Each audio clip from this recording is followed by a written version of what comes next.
Hello, कैसे हैं आप? आज मैं आपको बीएड फर्स्ट ईयर के अंदर हमारा जो पेपर है वो है लैंग्वेज अक्रॉस द करिकुलम और टॉपिक है identify speech defects of a primary level students and make remedial strategy. हमें प्राइमरी लेवल के स्टूडेंट्स की जो स्पीच डिफेक्ट है यानी कि वाणी दोष है उसको आइडेंटिफाई करना है और एक और उपचारात्मक हम शिक्षण क्या अपनाएं, क्या स्ट्रेटजी होनी चाहिए, उसके बारे में ये हमारा सेशनल है। तो आपको समझ में आ गया होगा सेशनल। अब सबसे पहले हमने यहाँ पर लिखा है भाषण विकार यानी कि स्पीच डिफेक्ट क्या है। ये आप अपनी जो किताब है उसमें से लैंग्वेज अक्रॉस द करिकुलम उसमें से आप देख लेंगे और इस प्रकार से मैं आपको तरीका बता रही हूँ कि आपको अपना सेशनल किस प्रकार से लिखना है। सबसे पहले जैसे आप देख रहे हैं कि आपने भाषण विकार लिख दिया कि भाषण विकार क्या है। बच्चे अगर यदि किसी बच्चे को भाषण विकार हो जाता है तो कोई डिफेक्ट होता है बोलने में तो बच्चे के ऊपर उस चीज़ का क्या प्रभाव पड़ता है और ये जो दोष है वो कितने प्रकार का होता है। जैसे कि हमने लिखा है कि शब्द अर्थ में दोष है, सर्वनाम में है, वाक्य संरचना में दोष है। ठीक है, अब आपको समझ में आ गया होगा।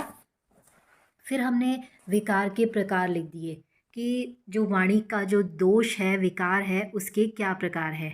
ये देखिए आप 1, 2 और 3, ये तीसरा पॉइंट है जैसा आप देख रहे हैं और ये हमारा फोर्थ पॉइंट है। ये यहाँ पर ये कंप्लीट हो गया। इसके पश्चात हमने भाषण दोष और विकार के रूप लिखे हैं। इससे पहले हमने प्रकार लिखे थे, अब यहाँ हमने रूप लिखे हैं कि कुछ सामान्य रूप है जैसे कि कुछ बच्चे जो है सर्वनाम संबंधी गलतियाँ करते हैं। उनको पता ही नहीं होता है कि क्या बोलना है, कि जैसे चप्पल है तो उसको छप्पल, पानी को पानी, या जो खरबूजा है उसको खरबूज। तो ये इस प्रकार के दोष हैं। फिर फिर यहाँ पर ये है लिस्पिंग। ये विकार भी आम है, दांतों की विकृति के कारण जो है होता है। शुरुआती चरण में तो हम समझ नहीं पाते हैं, लेकिन फिर धीरे धीरे जब ये बच्चे की आदत होती है, एक हालांकि ये शारीरिक दोष नहीं है, यदि इसे बच्चा दूर करने का प्रयास करे तो ये दूर हो सकता है। फिर भाषण विकार है कि अव्यवस्था। इसके पश्चात हमने लिख दिया कि भाषण विकार के कारण क्या है, जैसे कि दोषपूर्ण उच्चारण, कि यदि बच्चा अगर यदि गलत उच्चारण कर रहा है तो माता पिता का कर्तव्य ये है कि वो बच्चे के उस दोष को दूर करने का प्रयास करे। क्योंकि जब तक अगर यदि बच्चे को दूर करने का प्रयास नहीं किया जाएगा तो वो दूर कैसे होगा। क्योंकि बच्चे की सबसे पहली जो शिक्षा है वो विद्यालय से पहले उसको घर में मिलती है। फिर है बच्चा अगर यदि हकलाता है तो हकलाने से भी दोष उत्पन्न होता है।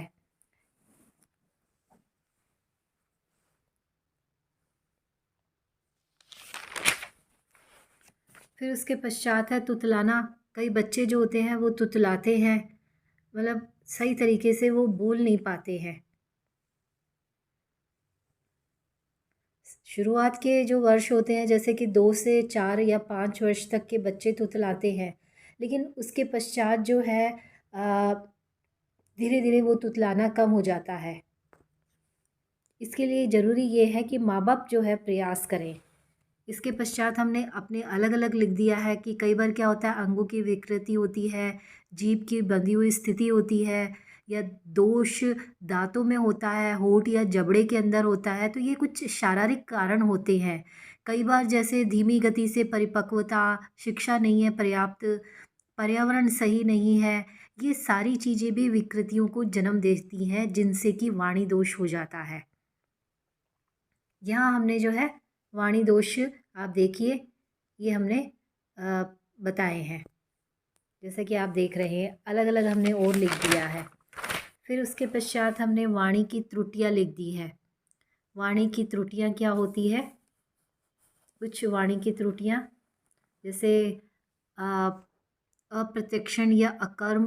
इस त्रुटि वाणी में ऐसा देखा जाता है कि जटिल या क्लिष्ट शब्दों के उच्चारण करते समय कुछ अक्षरों का प्रत्यक्षीकरण ठीक से न कर पाने के कारण उन्हें छोड़ देते हैं, उन्हें अकर्म कहते हैं। जैसे कि सुगनंदन तो पुस्तक है तो पुस्तक, या बिस्कुट है तो बिकुट। इस तरीके से बच्चे बोलते हैं।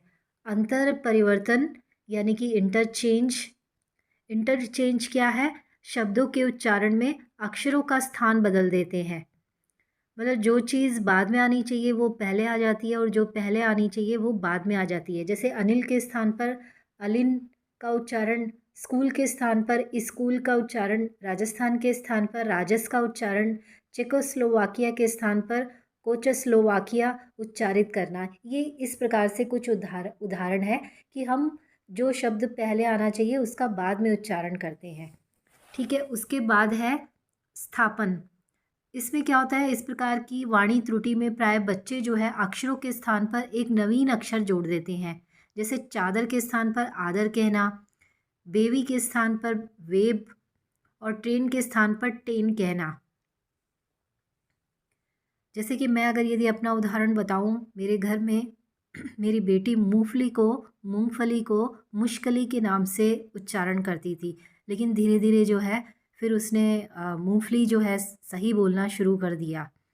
तो ज़रूरत ये है कि बच्चों को आप अ, जब भी वो गलत उच्चारण करे तो उसके उच्चारण को दूर करें, सही उच्चारण करके बताएं बार बार।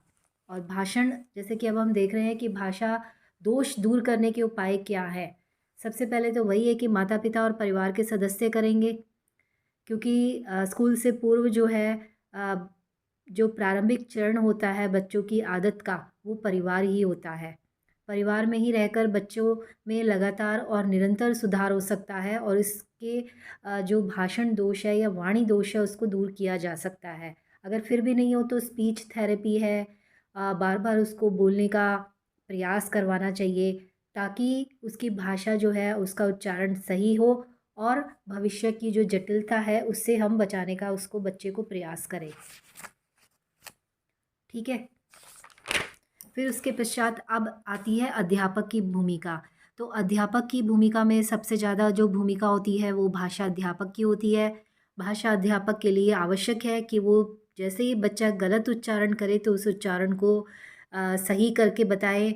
और क्योंकि यदि भाषा का अध्यापक बच्चों के उच्चारण को सही नहीं करेगा तो वो उच्चारण बच्चे में स्थायी हो जाएगा, वो दूर ही नहीं होगा। इसके अलावा भाषा के अध्यापक को भी भाषा पर अधिकार होना चाहिए। भाषा का अध्यापक स्वयं जो है वो अ, गलत उच्चारण ना करे।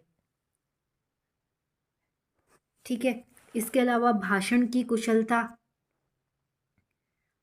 कुशलता ये है कि अध्यापक में भी भाषा की इतनी दक्षता होनी चाहिए कि वो विभिन्न स्थितियों और संदर्भों के अनुकूल भाषा को समायोजित कर सके। उसका उच्चारण अच्छा होना चाहिए, शब्द का प्रयोग, वाक्य प्रयोग, संरचना, अभिव्यक्ति, ये सारी चीज़ें स्वयं एक भाषा के अध्यापक में होनी चाहिए। कई बार क्या होता है कि भाषा के अध्यापक का जो उच्चारण है और उसकी जो वाक्य संरचना है वो इतनी अच्छी होती है कि बच्चे प्रभावित होते हैं और अपने अध्यापक को अ, अनुसरण करने का प्रयास करते हैं या अनुकरण करने का प्रयास करते हैं। फिर है वाचन दक्षता। वाचन दक्षता होनी चाहिए कि किस तरीके से जो है वाचन करना है, शब्द भंडार अच्छा होना चाहिए। ये सारी चीज़ें अध्यापक में होंगी तभी अध्यापक जो है समाधान में अपनी भूमिका निभा पाएगा।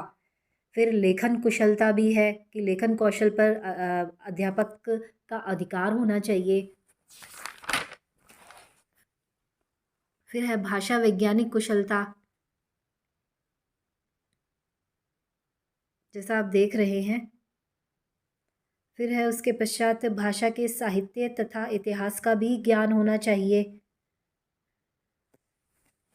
फिर भाषाई संस्कृति की चेतना,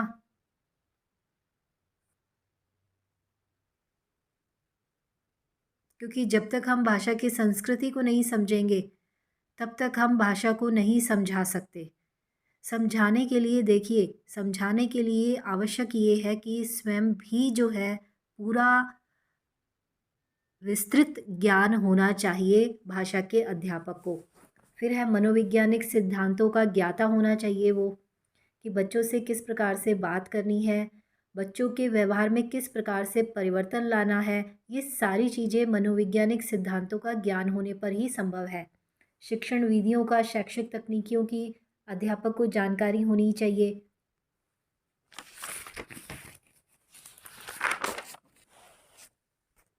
फिर है कर्तव्य निष्ठा तथा अन्य मानवीय गुणों का विकास, कि अध्यापक में जो है ये सारी चीज़ें होने के साथ साथ मानवीय गुण भी होना चाहिए।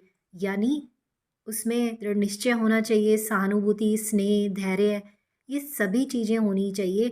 तभी अध्यापक जो है वो सक्षम होगा बच्चों के वाणी दोष को दूर करने में।